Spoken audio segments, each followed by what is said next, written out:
Bismillahirrahmanirrahim. Assalamualaikum warahmatullahi wabarakatuh. Perkenalkan, nama saya Vivi Ayu Rahmayanti dari Universitas Institut Agama Islam Negeri Palangkaraya, jurusan Ekonomi Bisnis dan Islam, prodi Ekonomi Syariah.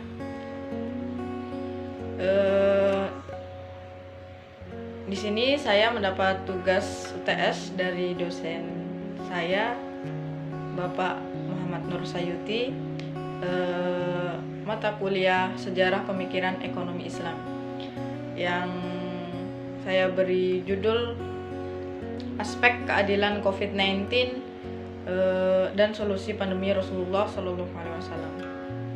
Oke, guys, jangan lupa like, komen, dan subscribe. Sekarang kita memasuki pemaparan. Pada masa wabah yang terjadi pada masa Rasulullah juga banyak orang yang terkena dampaknya. Berdasarkan catatan sejarah, pada masa itu wabah yang sering terjadi merupakan kusta atau lepra. Rasulullah memerintahkan untuk tidak berdekatan dengan penderita maupun wilayah yang terkena wabah. Konsep karantina wilayah ini seperti diungkapkannya dalam hadis riwayat Bukhari. Hadis itu berbunyi, jika kamu mendengar wabah di suatu wilayah, maka janganlah kalian memasukinya. Namun jika terjadi wabah di tempat kamu berada, maka janganlah kamu tinggalkan. Jadi sama seperti sekarang konsep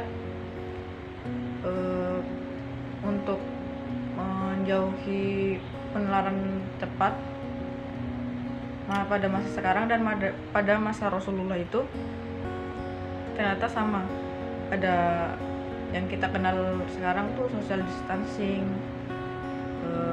tidak boleh bepergian dari suatu tempat ke tempat lain, atau disebut sekarang itu PSBB. Ekonomi Islam menerapkan prinsip keadilan dan win-win solution.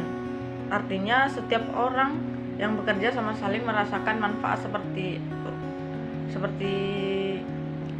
menjadikan distribusi pendapatan dapat balance atau seimbang dan kekayaan tidak tertumpu hanya kepada orang kaya saja. Mari kita saling bertindak mengingatkan dan sebar kebaikan kepada sesama. Fastabiqul khairat. Jadi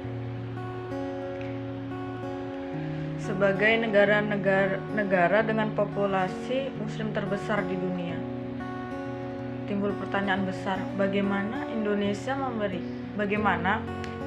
mampu melalui pandemi yang ada pada sekarang. Apa yang dimiliki bangsa ini agar mampu bertahan di tengah gelombang wabah yang belum pasti kapan akan berakhir. Solusi ekonomi dan keuangan sosial Islam. Di antara solusi yang dapat ditawarkan dalam kerangka konsep dan sistem ekonomi dan keuangan sosial adalah yang pertama, penyaluran bantuan langsung tunai yang berasal dari zakat, infak, sedekah, baik yang berasal dari unit-unit pengumpul zakat maupun dari masyarakat atau dari individu. Dan selanjutnya, pengembangan teknologi finansial syariah untuk memperlancar likuiditas pelaku pasar daring secara syariah, di mana pada saat yang bersamaan juga diupayakan peningkatan fokus pada social finance atau disebut zakat, infak, sedekah, dan wakaf.